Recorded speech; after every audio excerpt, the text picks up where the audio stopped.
Tilapia মাছ বাড়িতে খুব একটা কেউ পছন্দ করে না, তাই বাড়িতেও আসে না।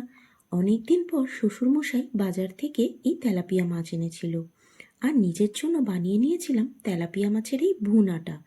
এই রান্নাটা আমি শিখেছি আমার শাশুড়ি মায়ের কাছ থেকে।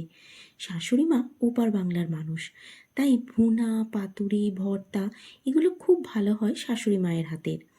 আমি কিভাবে এই ভুনাটা বানিয়েছি সেটাই তোমাদের সাথে শেয়ার করছি আজ। দেখে নাও তোমাদের পছন্দ হয় কিনা। দেখেই বুঝতে পারছো গ্রেভিটা খুব মশলাদার, তেলতেলে আর রিচ হয়। মাঝে মাঝে এক আধ দিন খাওয়াই যায় এই রিচ গ্রেভি, তাই না বলো?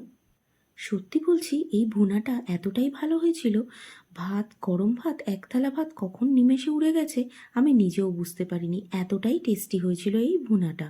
চলো দেখে নাও আমি কি করে বানিয়েছি ভুনাটা। প্রথমেই মাছগুলোকে নুন, হলুদ, লঙ্কা গুঁড়ো দিয়ে আমি ভালো করে ম্যারিনেট করে রেখে দিয়েছি কিছুক্ষণ, বেশ কিছুক্ষণ। যদি এটা নদীর মাছ হয় তাহলে লেবুর রসও তোমরা অ্যাড করতে পারো। আর এই ভুনাটা আমি তেলাপিয়া মাছ দিয়ে করেছি, তোমরা যে কোনো মাছ চাইলে দিয়ে করতে পারো। তার জন্য একটা মশলা করে নিয়েছি, পেঁয়াজ দিয়ে দিয়েছি, রসুন, একটু আদা কুচি, আর দিয়েছি টমেটো কুচি, আর একটু জিরে আর ধনেপাতা দিয়ে মিহি একটা পেস্ট বানিয়ে নিয়েছি। এই জিরে, রসুন, ধনেপাতার এই গন্ধটা আর ফ্লেভারটা, যে কম্বিনেশনটা এত ভালো হয় যে মশলাটার গন্ধটা যদি তোমরা শোকো তাতেই অর্ধেক দেখবে খাওয়া হয়ে গেছে।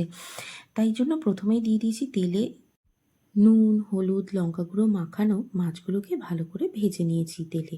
একে একে মাছ ভাজাগুলোকে তুলে নিয়েছি। এবার ওই তেলের মধ্যেই যে মশলাটা করেছি, টমেটো, পেঁয়াজ, রসুন, ধনেপাতা, জিরের, সেই মশলাটা দিয়ে দিয়েছি।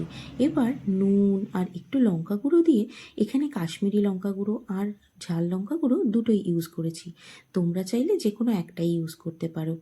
এরপরে মশলাটাকে খুব ভালো করে কষিয়ে নিতে হবে, যতক্ষণ না তেল ছাড়ে ততক্ষণ পর্যন্ত কষিয়ে নিতে হবে।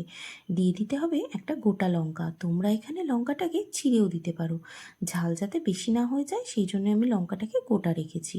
এরপরে কিছুটা জল দিয়ে ফুটে উঠলে ভাজা মাছগুলোকে দিয়ে দিতে হবে। এবার মাছগুলোর এক পিঠ হয়ে গেলে অপর পিঠটা ভালো করে উল্টে দিতে হবে, যাতে দু পিঠেই ভালো করে গ্রেভিটা ঢোকে। মাছগুলো দিয়ে বেশ কিছুক্ষণ ফুটিয়ে নিলে দেখবে মাছের দুপিঠটাই গ্রেভি অ্যাবজর্ব করে দুদিকেই মাছটা সুন্দরভাবে কুক হয়ে গেছে, আর মশলা থেকে বেশ খানিকটা তেল উপরে ছেড়ে বেরিয়ে এসছে। তাহলেই বুঝতে হবে যে রান্নাটা আমাদের হয়ে গেছে।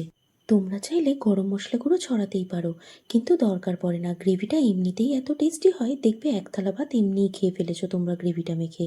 আজ এটুকুই, কেমন লাগলো অবশ্যই জানিও। টাটা।